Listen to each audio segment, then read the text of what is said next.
Hey everyone! So today I'm going to do a product review on this multicolored keyboard that I got on Amazon.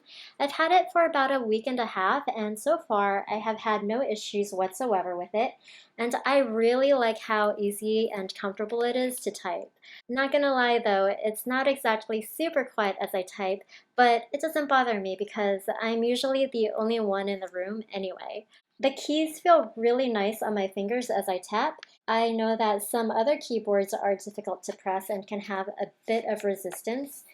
While you're not going to have a problem with this one, you can also adjust it to the height that accommodates your wrist. And here's the button where you can turn it on and off.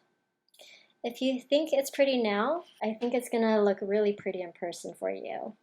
Overall, I'm very happy with this, and whether you're a gamer or not, this keyboard is super cool looking, and it definitely adds style to my home decor. I've added the link in the description box below if you want to check it out yourself, and let me know what you think. Thanks for watching.